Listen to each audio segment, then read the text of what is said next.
पाठ पढ़ेंगे 16, जिसका नाम है नौबत खाने में इबादत। किसके द्वारा लिखा गया है? यतींद्र मिश्र के द्वारा। इसका अर्थ है कि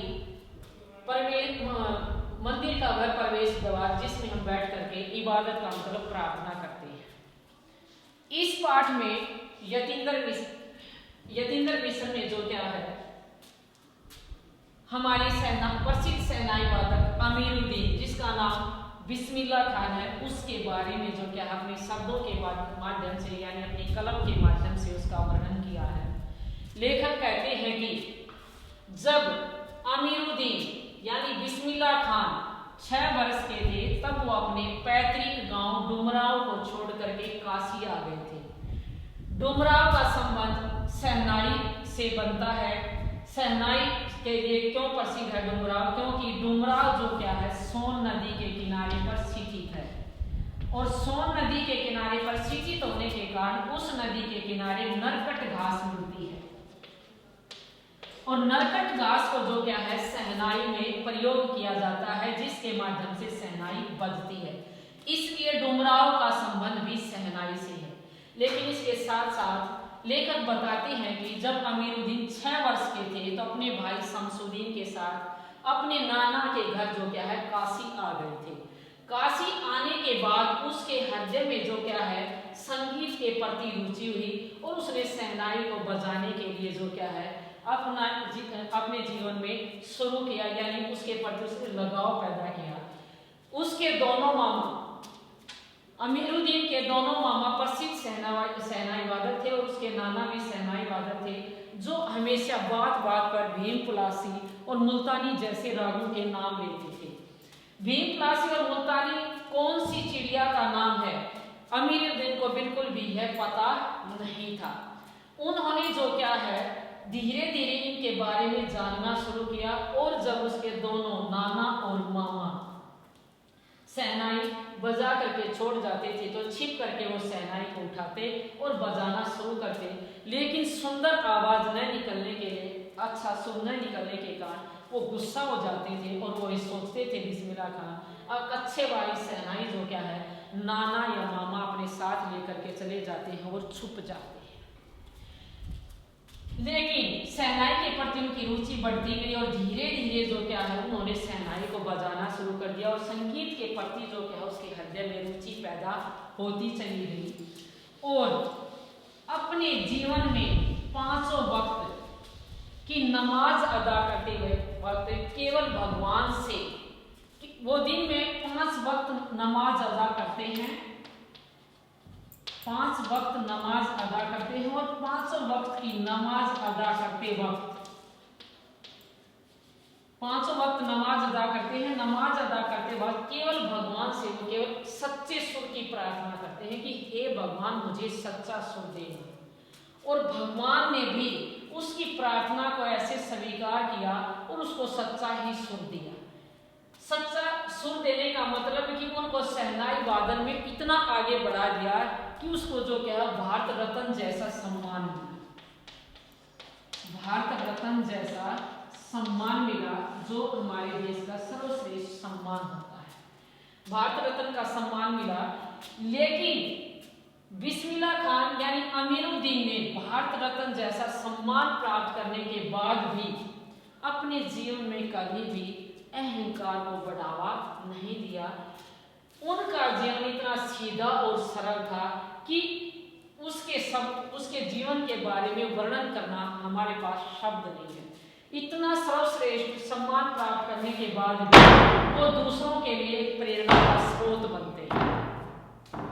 एक बार उनकी शिष्या उनसे जो क्या है, शहनाई सीखने के लिए आई हुई थी, तो वो उससे कहती है कि गुरुजी या उस्ताद जी, अब तो आपको भारत रत्न मिल चुका है, आप ये फटी तहमत मत पहना करें। उसी समय मुस्कुराते हुए बड़े सीधे और सरल स्वभाव में बिस्मिल्लाह खान कहते हैं कि धत पगली, तुम्हारे की तरह ही अगर हमारा जीवन बनाव श्रृंगार में लगा रहता तो बज चुकी होती शहनाई। यानी उनका कहने का मतलब है कि विद्यार्थी जीवन या सीखने वाला जो बच्चा है, वो अपना अधिक से अधिक समय जो क्या है बनने ठनने में या सजने संवरने में लगा देगा, तो वो अभ्यास कर कब पाएगा।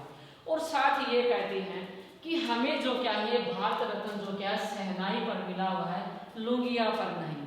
लुंगिया तो अगर आज फट जाएगी तो कल सी जाएगी, लेकिन अगर सुर फट गया तो वो उसको सीला नहीं जा सकता।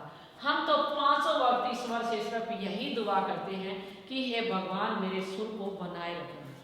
इस प्रकार से उसने अपने जीवन के 90 वर्षों में से, उनका जीवन का पूरा काल था वो 90 वर्ष का था, 90 वर्षों में से उन्होंने 80 वर्ष जो क्या है शहनाई के लिए दिए। 10 वर्ष की आयु में ही वो शहनाई बजाने लगे थे। और इस अपनी शहनाई के पीछे प्रेरणा का स्रोत वो अपने दोनों मामा, नाना और जो उस क्षेत्र की काशी की मुख्य गायिका रसूलन बाई, बतूलन बाई थी, उनको मानती है। उनको मानते हैं, वो कहते हैं कि इन्हीं के माध्यम से मेरे हृदय में संगीत की प्रेरणा पैदा हुई थी। ये सब जो क्या है यतीन्द्र मिश्र उनके बिस्मिल्लाह खान के बारे में बताते हैं कि वो कितने महान पुरुष थे। उन्होंने अपनी शहनाई के लिए जो क्या है पूरा जीवन लगा दिया। इसके साथ साथ वो ये भी बताते हैं कि वो मुस्लिम कौम से पैदा होने के बाद भी हिंदू संस्कृति से भी उतना ही लगाव रखते हैं। जब भी वो काशी में शहनाई बजाते हैं तो बालाजी, काशी का बालाजी विश्वनाथ जो मंदिर है उसकी तरफ जो क्या है मुख करके वो शहनाई बजाते हैं। शहनाई बजाना ही जो क्या उन्होंने काशी के विश्वनाथ मंदिर से जो क्या है सीखा था। या अगर वो काशी को छोड़ करके अगर बाहर के क्षेत्र में चले जाते तो भी उस मंदिर की तरफ ही मुख करके वो शहनाई बजाते थे। उसी प्रकार से मुस्लिम धर्म को भी वो इतना ही मानते थे जितना वो हिंदू धर्म को मानते थे। जब मुस्लिम धर्म में मुहर्रम के समय पर 10 दिन तक जब वो शोक अदा करते थे तो 8 दिन तक शहनाई को हाथ नहीं लगाते थे। 9वें दिन दार मंडी से लेकर के फातमान तक 8 किलोमीटर तक पैदल चलते हुए, पैदल चल करके रोते हुए, नोहा बजाते हुए पहुंचते थे और फिर जो क्या उससे अगले दिन शहनाई को हाथ में लेते थे। यतीन्द्र मिश्र पाठ के माध्यम से ये कहते हैं कि एक मुस्लिम होते हुए भी भारतीय धर्म को यानी हिंदू धर्म को और मुस्लिम धर्म को दोनों तरफ से वो बराबर मानते हैं। इतना ही महत्व मुस्लिम धर्म को देते हैं, इतना ही महत्व वो हिंदू धर्म को देते हैं। उसके लिए कोई भी धर्म जो क्या बड़ा और छोटा नहीं है, वो सभी धर्मों का सार एक ही मानते हैं। इसलिए बालाजी के विश्वनाथ मंदिर में भी शहनाई बजाते हैं तो मुहर्रम में भी जो अपना शौक अदा करते हैं। और भारत रत्न जैसा सम्मान मिलने के बाद भी उसके जीवन में अहंकार लेस मात्र भी नहीं है, बल्कि अपने शिष्यों को यह संदेश देते हैं कि चाहे हम कितने ही बड़े पद पर पहुंच जाएं, हमें अपने जिसके ऊपर जो सम्मान मिला है उसको बनाए रखना चाहिए और जीवन जो क्या हमें अपने लक्ष्य के प्रति ही लगाना चाहिए। सन 1916 से 1922 के बीच की काशी, यानी लेखक कहता है 1916 से 22 के बीच की जो काशी है उसका वर्णन इस पाठ में करते हैं। पंचगंगा घाट पर स्थित बालाजी मंदिर की डोडी में दवा, डोडी का नौबत खाने से यानी जो दवार है उसके ऊपर मंगल ध्वनि जो बजती है और नौबत खाने से निकलने वाली मंगल ध्वनि। यहाँ मंगल ध्वनि किसकी ध्वनि को कहा गया है? बिस्मिल्लाह खान की शहनाई की ध्वनि को कहा गया है। अमीरुद्दीन अभी केवल 6 साल का है, यानी उसकी उम्र, अमीरुद्दीन कौन? बिस्मिल्लाह खान, उसकी उम्र कितनी है? 6 साल है। और इसका बड़ा भाई शमसुद्दीन 9 साल का, उसके बड़े भाई का नाम क्या है? शमसुद्दीन, जिसकी उम्र कितनी हो चुकी है? 9 साल। अमीरुद्दीन नहीं जानता है कि राग किस चिड़िया को कहते हैं, यानी राग के बारे में उसको कोई भी जानकारी नहीं। और मामू जान जैसे कुछ लोग हैं जो बात बात पर मुल्तानी और भीम पलासी कहते रहते हैं, यानी भीम पलासी और मुल्तानी जैसे रागों के नाम लेते रहते हैं। क्या वाजिब मतलब हो सकता है? वाजिब माने इसका क्या उचित अर्थ निकल सकता है इन शब्दों का, यह जानने की अभी उम्र नहीं है अमीरुद्दीन की।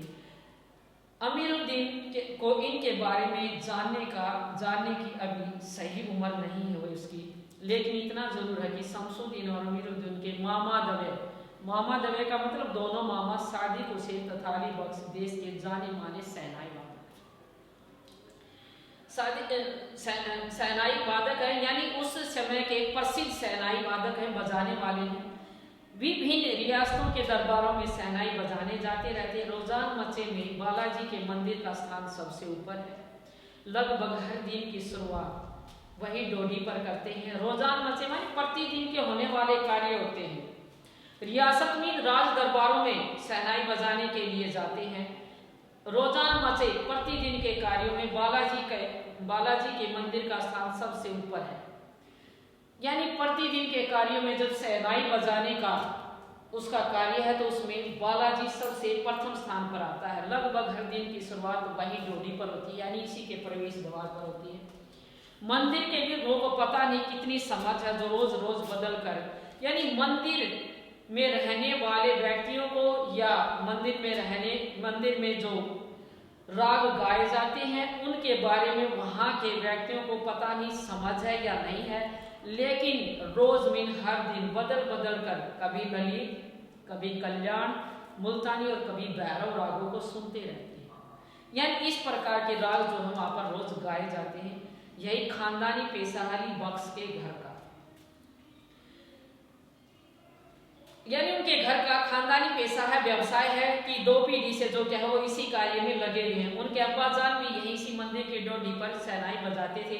अब्बाजान भी उनके पिता भी इसी मंदिर के प्रवेश द्वार पर शहनाई बजाते थे। अमीरुद्दीन का जन्म बिहार में डुमराव के संगीत प्रेमी परिवार में हुआ। 5-6 वर्ष डुमराव में रहने के बाद वह नाना के घर ननिहाल काशी में आ गया।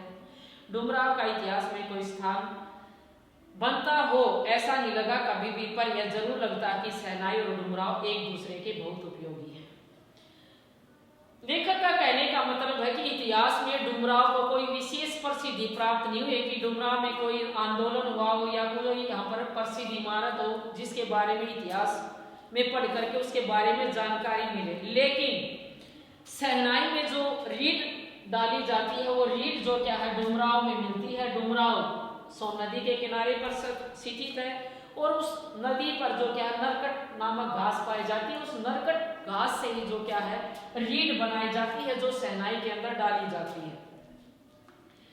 पर यह जरूर लगता है कि शहनाई और डुमराव एक दूसरे के लिए बहुत उपयोगी है। शहनाई बजाने में रीड का प्रयोग होता है। रीड अंदर से पोली होती है। पोली का मतलब होता है खोखली होती है जिसके सहारे शहनाई को फूका जाता है। फूका का मतलब बजाया जाता है। रीड नरकट से बनती है जो डुमराव में मुख्यतः सोन नदी के किनारों पर पाई जाती है। इतना ही महत्व है इस समय डुमराव का कि यहाँ यह घास पाई जाती है जिसके कारण शहनाई जैसा वाद्य बजता है। फिर अमीरुद्दीन जो हम सब के प्रिय हैं और अपने उस्ताद बिस्मिल्लाह खान साहब भी यहीं के हैं। उनका जन्म स्थान भी डुमराव ही है। इनके परदादा उस्ताद सलार हुसैन खान डुमराव निवासी थे। बिस्मिल्लाह खान उस्ताद पैगंबर बख्श तथा मिठन के सबसे छोटे साहबजादे हैं। यानी उनके पिता और दादा के बारे में भी बताया गया है कि वो डुमराव के थे। और जो क्या है पैगंबर बख्श खान के जो अमीरुद्दीन है छोटे साहबजादे का मतलब उसके सबसे छोटे बेटे हैं बिस्मिल्लाह खान। अमीरुद्दीन की उम्र अभी सिर्फ 14 साल की है। मसलन बिस्मिल्लाह खान की उम्र अभी 14 साल है। वही काशी है, वही पुराना बालाजी का मंदिर है जहाँ बिस्मिल्लाह खान को नौबत खाने में रियाज के लिए जाना पड़ता है। रियाज का मतलब है अभ्यास के लिए जाना पड़ता है। बालाजी मंदिर तक जाने का एक रास्ता रसूलन बाई और बतूलन बाई के यहाँ होकर के जाता है। यानी बालाजी के मंदिर में जाने के लिए जो रास्ता है वो रसूलन बाई और बतूलन बाई दोनों बहनें हैं और वो बिल्कुल संगीत के प्रति उनकी बहुत रुचि है। वो भी बहुत अच्छा संगीत गाती हैं, उनकी आवाज़ बड़ी अच्छी है। तो बिस्मिल्लाह खान वहीं से जाना अपना अच्छा समझते हैं क्योंकि उनके जो संगीत की कला को वो भी अपने जीवन में उतार सके। इस रास्ते से न जाने कितने प्रकार के बोल बनाव, कभी ठुमरी जाना, कभी टप्पे, कभी दादरा के मार्फत डोडी तक पहुंचते रहते हैं। यानी ठुमरी ठप्पे उनके जो क्या है वहाँ के लोक गीत हैं जिनको वो दोनों भाग उनकी आवाज़ दादरा के मार्फत यानी उनकी आवाज़ या उनकी धुन उनके प्रवेश द्वार तक पहुँचती है। बतूलन और रसूलन जब गाती हैं तो अमीरुद्दीन को बहुत खुशी मिलती है। अपने कई साक्षात्कारों में बिस्मिल्लाह खान साहब ने स्वयं स्वीकार किया है कि उन्हें अपने जीवन के आरंभिक दिनों में संगीत के प्रति आसक्ति इन्हीं दोनों गायिका बहनों को सुनकर मिली है। आसक्ति मतलब रुचि पैदा हुई है तो इन दोनों बहनों से ही उन्होंने अपने जीवन में उतारा है। दूसरे शब्दों में उनकी अबोध उम्र के में अनुभव की स्लेट पर संगीत प्रेरणा की वर्णमाला बतूलन बाई और रसूलन ने ही उकेरी है। उनका कहने का मतलब है कि मेरे हृदय की स्लेट के ऊपर जो संगीत के वर्ण हैं वो बतूलन बाई और रसूलन बाई से ही पैदा हुए हैं या उसके माध्यम से ही मैंने संगीत को सीखा है। वैदिक इतिहास में यानी वेदों के इतिहास में शहनाई का कहीं कोई उल्लेख नहीं मिलता। शहनाई को संगीत शास्त्र अंतर्गत सुशीर वाद्यों में गिना जाता है। यानी शास्त्रों के अंतर्गत शहनाई को सुशीर वाद्य में नियंत्रण होता, सुशीर में होता फूंक कर बजाया जाने वाला, यानी जिनमें फूंक मार कर जिनको बजाया जाता है उनको सुशीर वाद्य कहा जाता है। अरब देश में फूंक कर बजाए जाने वाले वाद्य यंत्र जिसमें नाड़ी होती है को नय बोलते हैं। शहनाई को सहनेय अर्थात सुशीर वाद्यों में सहनाई में जो फूंक कर यानी फूंक मार कर जो वाद्य यंत्र बजाए जाते हैं उनमें इसको सबसे सर्वश्रेष्ठ माना जाता है शहनाई को। 16वीं शताब्दी के उत्तरार्ध में उसका आधा समय बीत जाने के बाद आधे समय में तानसेन द्वारा रचित बंदिश जो संगीत राग कल्पद्रुम से प्राप्त होती है में शहनाई, मुरली, बंसी, श्रृंगी, मूर्छन का वर्णन किया गया है। क्या कहता है 16वीं शताब्दी के आधे बीत जाने के बाद तानसेन ने जो क्या है अपने रागों के बारे में जो उसके कल्पद्रुम से प्राप्त होते हैं उसमें शहनाई को, मुरली को, बंसी, श्रृंगी और मूर्छन का वर्णन किया है। ये सभी वाद्य यंत्र है यानी फूंक मार करके जो क्या है बजाए जाते हैं वाद्य जो है। अवधि पारंपरिक लोक गीतों और चैती में शहनाई का उल्लेख अनेक स्थानों यानी अवधि में अवध के क्षेत्रों में जो परंपरा बहुत पुराने समय के लोक गीत होते हैं और चैती में जो शहनाई का उल्लेख अनेक स्थानों पर मिलता है। इनमें मंगल का परिवेश प्रतिष्ठित करने वाले वाद्य का प्रयोग मांगलिक विधि विधानों के अवसर पर ही हुआ है। दक्षिण भारत के मंगल वाद्य नाग सवरम की तरह शहनाई ऊपर भाती की मंगल ध्वनि का संपूरक है। यानी दक्षिण भारत में जिस प्रकार से नाग सवरम को मंगल यानी अच्छे समय पर बजाया जाने वाला बताया जाता है, उसी समय सुबह के समय शहनाई भी मंगल ध्वनि का यानी शुभ समय का प्रतीक माना जाता है। शहनाई की इस मंगल ध्वनि के प्रसिद्ध नायक बिस्मिल्लाह खान 80 वर्ष से सुर मांग रही है, सच्चे सुर की नीमा, यानी वो अपने जीवन में 80 वर्ष से जो क्या है केवल एक ही प्रार्थना करते हैं कि हे भगवान मुझे सच्चा सुर देना। 80 वर्ष की 500 वक्त की नमाज इसी सुर को पाने की प्रार्थना करने में खर्च हो जाती है कि अपने वो सुबह से लेकर के शाम तक यानी हर दिन वो 5 बार नमाज अदा करते हैं और 500 वक्त सिर्फ एक ही प्रार्थना करते हैं भगवान से कि हे भगवान मुझे सच्चा सुर देना। लाखों सजदे इसी एक सच्चे सुर को प्राप्त करने में की गई इबादत। सजदे में अपना माथा टेकते हैं, इबादत में प्रार्थना, खुदा के आगे झुकते हुए नमाज के बाद सजदे में प्रार्थना करते हैं मेरे मालिक एक सुर दे, एक सुर बख्श दे, सुर में वह तासीर पैदा कर कि सुनने वालों की आंखों से सच्चे मोती की तरह अनगढ़ आंसू निकल आए। बिस्मिल्लाह खान का कहने का तात्पर्य है कि मेरे सुर में वह गुण पैदा कर दे कि जिसको सुन करके सुनने वालों की आंखों से खुशी के आंसू अनगिनत मात्रा में निकल आए, यानी वो खुशी के मारे पागल हो जाए। उनको पक्का यकीन है, उनको विश्वास है कभी खुदा उन पर यूं ही मेहरबान होगा, यानी भगवान यानी खुदा उनके ऊपर एक ना एक दिन जरूर खुश होगा और अपनी झोली से सुर का फल निकाल कर उनकी ओर उछालेगा और फिर कहेगा ले जाओ मेरुद्दीन, इसको खा ले और कर ले अपनी मुराद पूरी। उसको भगवान के ऊपर पूरा विश्वास हो चुका है कि भगवान उसको एक दिन वो सच्चा सुर देगा और अपनी झोली से निकाल करके उसकी तरफ फेंकेगा और कहेगा अमीरुद्दीन जाओ इसको ले जाओ और अपनी इच्छा को पूरी कर लो। अपने ऊहापोह का मतलब होता है असमंजस की स्थिति जिसमें इंसान सही तरह से फैसला न ले सके। बचने के लिए हम स्वयं किसी शरण या किसी गुफा को खोजते हैं, यानी जब हम ऐसी स्थिति में होते हैं या तो किसी की शरण लेते हैं, किसी का सहारा लेते हैं, गुफा को खोजते हैं या एकांत में जाने की कोशिश करते हैं जहाँ अपनी दुर्बलताओं यानी अपनी कमजोरियों को, दुष्चिंताओं, बुरी चिंताओं को छोड़ सके, यानी वहाँ छोड़ आए एकांत में और फिर अपने लिए एक नया तिनसिम गढ़ सके या अपने लिए एक नया जादू बना सके। हिरण अपने ही महक से परेशान होकर पूरे जंगल में उस वरदान को खोजता है जिसकी गमक में खुशबू उसी में समाई होती है। हिरण अपनी महक से परेशान होकर पूरे जंगल में इस वरदान को खोजता है जिसकी गमक उसी में समाई होती है। यहाँ पर लेखक का कहने का तात्पर्य है कि हिरण की नाभि में जो क्या है, कस्तूरी नामक एक पदार्थ होता है, और जब वह दौड़ता है तो उसके शरीर का पसीना जो क्या उसकी नाभि में एकत्रित होता है, और जब पसीना एकत्रित होता है तो उससे खुशबू आती है, और उस पसीने को जो क्या है कस्तूरी बोला जाता है। जब उसको खुशबू आती है तो उसको पता, वो सोचता है कि जंगल में कहाँ से पता नहीं ये खुशबू आ रही है, और वो उसके लिए और अधिक दौड़ लगाता है। जब वो और अधिक दौड़ लगाता है तो और अधिक पसीना एकत्रित हो जाता है और उसको और अधिक खुशबू हो जाती है, मिलने लगती है। लेकिन उसको ये पता नहीं चलता कि जो खुशबू तेरे को प्राप्त हो रही है वो तेरे ही शरीर में समाई हुई है। 80 वर्ष से बिस्मिल्लाह खान यही सोचते कि सातों सुरों का प्रयोग करने की तमीज यानी तरीका उन्हें सलीके यानी अच्छे ढंग से अभी तक नहीं है।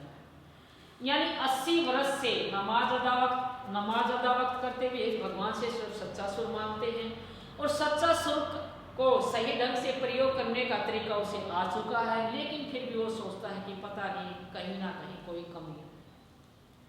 बिस्मिल्लाह खान और सहनाई के साथ एक मुस्लिम पर्व मुहर्रम का नाम भी जुड़ा हुआ है। मुहर्रम का महीना वह होता है जिसमें शिया मुसलमान हजरत इमाम हुसैन और उसके कुछ वंशजों के प्रति आजादाई यानी शोक प्रकट करते हैं। पूरे 10 दिनों का वे यह बताते हैं कि उनके खानदान का कोई व्यक्ति मुहर्रम के दिनों में न तो सहनाई बजाता है, न ही किसी संगीत कार्य में शिरकत में शामिल होता है। 8वीं तारीख का उनके लिए यह खास महत्व है। इस दिन खान साहब बड़े खड़े होकर के सहनाई बजाते हैं तथा दाल मंडी में फातमान से करीब 8 किलोमीटर की दूरी तक पैदल होते हुए और नोहा बजाते जाते हैं। इस दिन कोई भी राग नहीं बजता। राग रागनियों की अदायगी निषेध है, यानी राग रागनियों को प्रकट करना बिल्कुल मना है इस दिन। तो मुहर्रम के समय में भी वो एक इतने बड़े कलाकार होने के बाद हर तरफ से उसमें शरीक होते हैं और अपने शौक को प्रकट करते हैं। उनकी आंखें इमाम हुसैन एवं उनके परिवार के लोगों की शहादत में नम रहती हैं। शहादत में उनकी कुर्बानी में इमाम हुसैन के परिवार ने जो कुर्बानी दी थी शिया मुसलमानों के लिए, उसके प्रति हजारों नम आंखों से आजादारी होती है। हजारों बरस की परंपरा पुनर्जीवित, यानी ऐसा लगता है जब वो दाल मंडी से फातमान तक नोआ बजाते हुए जाते हैं तो कि वही परंपरा दोबारा से जीवित हो चुकी है।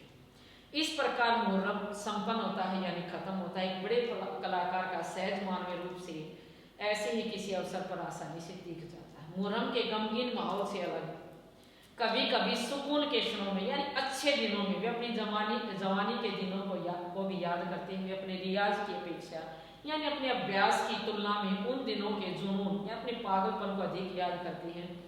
वे अपने अब्बा जान उस्ताद गोकम पक्का महल की कुलसुम हलवाई की कचौड़ी वाली दुकान और गीता बाली तथा सुलोचना को अधिक याद करते हैं। वे कैसे सुलोचना उनकी पसंदीदा हीरोइन रही थी, यह सोचते ही बड़े रहस्यमय मुस्कुराहट के साथ उनके गालों पर चमक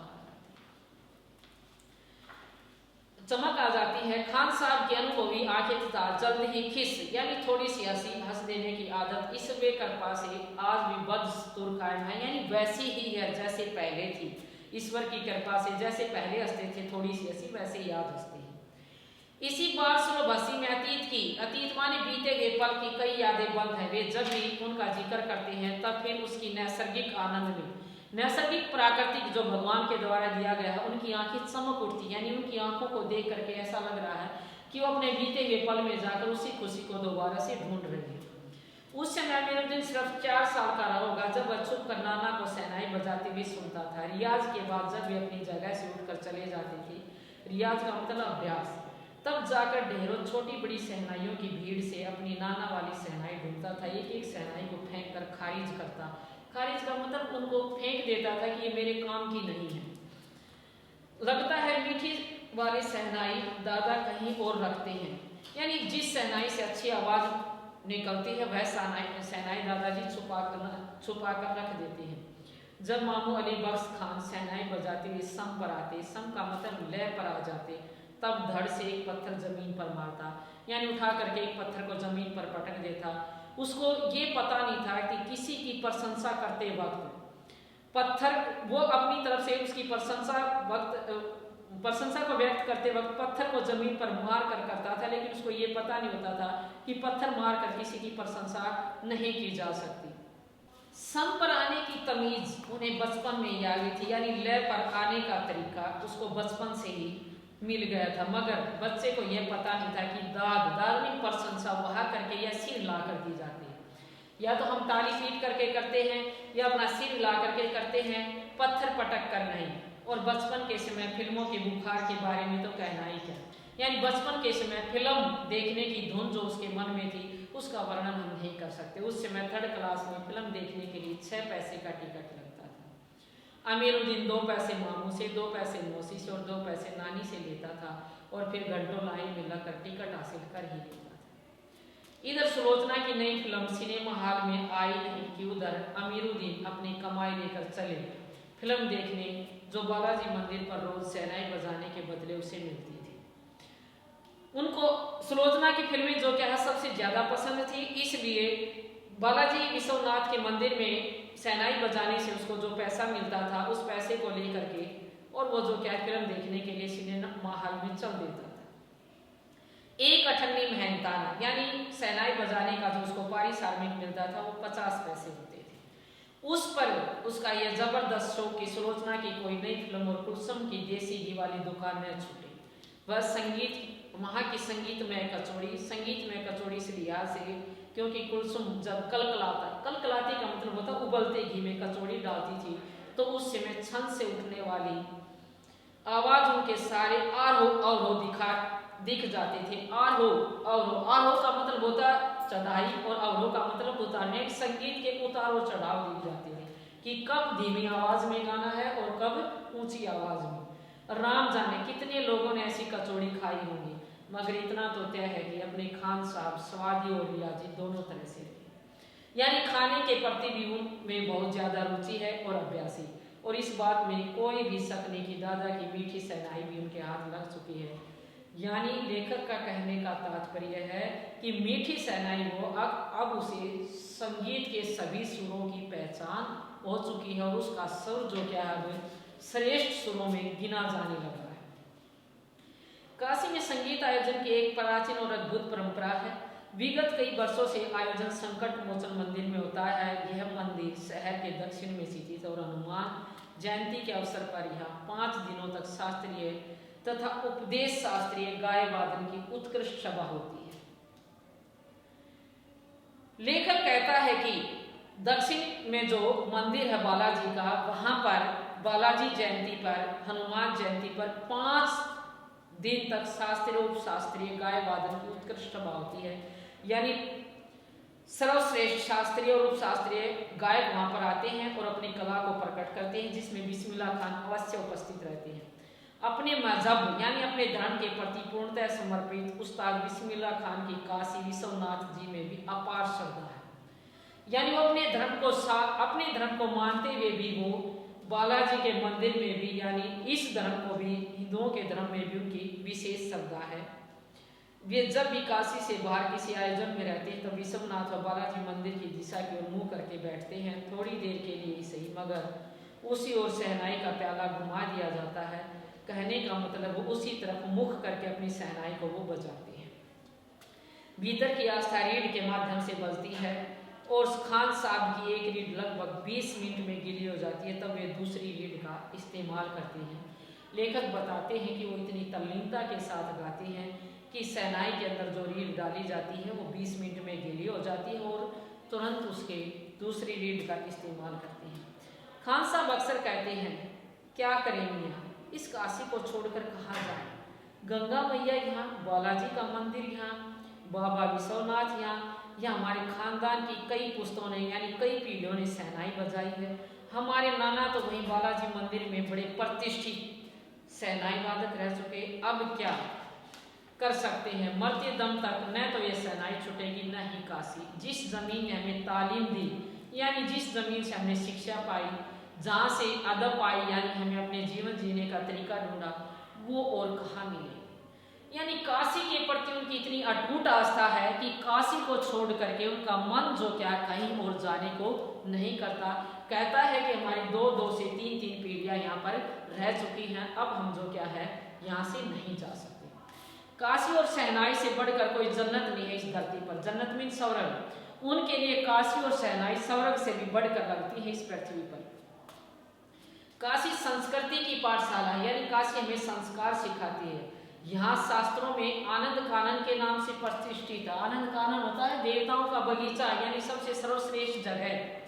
काशी में कलाधर हनुमान तथा नृत्य विश्वनाथ है। काशी में उस्ताद बिस्मिल्लाह खान है। काशी में हजारों सालों का इतिहास है, जिसमें पंडित कंठे महाराज मौजूदी और विद्याधारी हैं। बड़े रामदास जी हैं। व्यंग रसिकों से उत्प्रेरित होने वाले विशाल जनसमूह यह एक अलग काशी है, जिसकी अपनी अलग तहजीब है, यानी अपना तरीका है, अपनी अलग बोली और अपने विशिष्ट लोग हैं। इनके अपने अलग उत्सव हैं, अपना गम, अपना सेहरा बनना और अपना नाम। सेहरा बनना जो दूल्हे के लिए प्रयोग किया जाता है। आप यहाँ संगीत को भक्ति से, भक्ति को किसी धर्म के कलाकार से, विश्वनाथ को विशालाक्षी से, कजरी को चेती से, बिस्मिल्लाह खान को गंगा दरबार से अलग करके नहीं देख सकते। लेखक कहता है कि यहाँ पर सभी धर्मों के लोग रहते हैं, सभी की अपनी विशिष्ट बोलियां हैं, सभी के अपने अपने उत्सव हैं, सभी का अपना दुख है। कोई संगीत की भक्ति से जुड़ा हुआ है, कोई भक्त जो क्या अपनी धर्म की कला से जुड़ा हुआ है, कोई बालाजी के विश्वनाथ मंदिर से जुड़ा हुआ है। तो इन सभी को जो क्या है इस गंगा के द्वार से अलग नहीं किया जा सकता। यानी अलग अलग कलाओं के, अलग अलग धर्मों के यहाँ पर लोग रहते हैं और जिनकी अपनी अपनी कलाएं। अक्सर उत्सव और समारोह में दुनिया कहती है ये बिस्मिल्लाह खान है। बिस्मिल्लाह खान का अर्थ है बिस्मिल्लाह खान की सहनाई। सहनाई का मतलब बिस्मिल्लाह खान का हाथ। हाथ से तात्पर्य के लिए इतना कि बिस्मिल्लाह खान की फूंक और सहनाई की जादुई आवाज का असर हमारे सिर चढ़कर बोलने लगता है। इनकी सहनाई में सरगम भरा है। खान साहब सरगम संगीत के सातों सुर। खान साहब को ताल मालूम और सभी राग मालूम है, ऐसा ही नहीं वे बेताले जानिए सहनाई में सातों सुरों को लेकर निकल पड़े। सहनाई के परवरदिगार गंगा मैया उस्ताद की नसीहत लेकर संगीत के क्षेत्र में उतर पड़े। दुनिया कहती है सुबहान अल्लाह, जिस पर बिस्मिल्लाह खान कहते हैं अल्हम्दुलिल्लाह। यानी सुबहान अल्लाह का मतलब ईश्वर जो इस सुबहान अल्लाह खुश रहना, यानी अल्हम्दुलिल्लाह का मतलब है कि ईश्वर की दी हुई सभी देन है। छोटी छोटी पद से मिलकर एक बड़ा आकार बनता है। सहनाई का करतब धीरे धीरे शुरू हो जाता है। बिस्मिल्लाह खान का संसार सुरीला होना शुरू हो जाता है। फूंक में अजान की तासीर यानी गुण समाते चले गए। देखते ही देखते सहनाई 1.5 शतक के साज से 2 शतक का साज बन गया। साज में सर्वश्रेष्ठ बन गई। साजों की कतार में सरताज हो गई, बन गए मेरी दिन की सहनाई। चारों ओर गूंज उठी। उस फकीर की दुआ का फल मिला जिसने अमीरुद्दीन ने कहा था बजा बजा, यानी तू अपनी सहनाई को बजाता रहे, तेरे को एक ना एक दिन इसका फल जरूर मिलेगा। किसी दिन खान साहब के शिष्य ने डरते डरते टोका, बाबा आप यह क्या करते हैं? इसकी इतनी प्रतिष्ठा है आपकी, और अब तो आपको भारत रत्न पुरस्कार भी मिल चुका है, अब आप यह फटी तहमद न पहना करें, अच्छा नहीं लगता। जब भी कोई आता है आप इसी फटी तहमद में सबसे मिलते हैं। खान साहब थोड़ा मुस्कुराए और लाड से भरकर बोले, दत्त पगली ई भारत रत्न तो हमको सहनाइया पे मिला है, लुंगिया पे नहीं। यानी अपनी शिष्या को बड़े प्रेम भाव से कहते हैं कि तुम पागल हो, मेरे को ये भारत रत्न जो क्या है सहनाई पर मिला है, लुंगिया पे नहीं। तुम लोगों की तरह बनाव श्रृंगार देखते रहते, यानी श्रृंगार की तरफ जाते रहते तो हमारी उम्र ही बीत जाती, हो चुकती सहनाई, तो हम सहनाई बजाने में इतने श्रेष्ठ नहीं होते। क्या हम खाक रियाज कर पाते? यानी अभ्यास का तो हमें समय ही नहीं मिलता। ठीक है बिटिया, आगे से नहीं पहनेंगे, लेकिन इतना बताए देते हैं कि मालिक से बस यही दुआ है कि फटा सुर न बख्शे, यानी मेरा सुर न फटे। ये सुर जैसा है वैसा ही बना है। लुंगिया का क्या है, यदि आज फटी है तो कल सी जाएगी, यानी इसको हम दोबारा से सी लेंगे। सन 2000 की बात है। पक्का महल से सभी मलाई बर्फ बेचने वाले जा चुके हैं। खान साहब को इनकी कमी खलती है। अब देसी घी में पहली वाली बात और कहाँ कचौड़ी जलेबी। बिस्मिल्लाह खान 2000 की बात करते हैं तब अपने उस समय को याद करते हैं कि जब पूरे काशी में देसी घी से बनी हुई कचौड़ियाँ मिलती थी और गाने बजाने वालों के प्रति सम्मान की भावना थी और सब कुछ जो क्या है मिलावट में नहीं था। आज वो सभी चीज़ें नहीं है, न तो गाने बजाने वालों के प्रति सम्मान की भावना है, न ही देसी घी से बनी हुई कोई चीज़ जो क्या है काशी में मिलती है। अब देसी घी में पहले वाली बात कहाँ कचौड़ी और जलेबी। खान साहब को बड़ी शिद्दत से यानी बड़ी तीव्रता से इन सभी की कमी खलती है। अब संगीतियों के लिए गायकों के मन में जरा भी आदर नहीं रहा। आदर का मतलब सम्मान नहीं रहा। खान साहब अफसोस जताते हैं यानी दुख प्रकट करते हैं, हम घंटों किए गए रियाज यानी अभ्यास को कौन पूछता है। यह सब देखकर बिस्मिल्लाह खान बहुत हैरान है। कहाँ वह कजरी चेती तथा अदब का जमाना यानी वहाँ के लोकगीत कहाँ चले गए। काशी सचमुच हैरान करती है। पक्का माल से जैसे मलाई बर्फ गया यानी पक्का माल का जो क्षेत्र था उसमें मलाई बर्फ बेचने वाले चले गए। संगीत साहित्य और अदब की अनेक परंपराएं खत्म हो गई। एक सच्चे सुर साधक तथा सामाजिक की तरह बिस्मिल्लाह खान को इन सभी की कमी खलती है यानी कमी महसूस होती है। काशी में जिस तरह बाबा विश्वनाथ और बिस्मिल्लाह खान एक दूसरे के संपूरक हैं यानी एक दूसरे से जुड़े हुए हैं, उसी तरह होली, अबीर और मोहर्रम, तजिया, गुलाल की गंगा जमुनी संस्कृति भी एक दूसरे की पूरक रही है। लेखक कहना चाहता है कि बाबा विश्वनाथ बिस्मिल्लाह खान एक दूसरे से जुड़े हुए हैं, उसी तरह होली और अबीर का त्यौहार, मोहर्रम, तजिया, गुलाल की गंगा जमुनी संस्कृति भी एक दूसरे के यानी बिस्मिल्लाह खान इन दोनों संस्कृतियों को जोड़ने में बहुत बड़ा योगदान दिया। उसने किसी भी धर्म में कोई भी फर्क नहीं समझा है। पिछले कुछ समय से काफ़ी कुछ इतिहास बन चुका और आगे भी बहुत कुछ इतिहास बन जाएगा, फिर भी ऐसा कुछ बचा है जो सिर्फ काशी में ही है। काशी आज भी संगीत के स्वर पर जगती है और उसी की थापों पर सोती है, उसी की आवाज़ पर वह सोती है।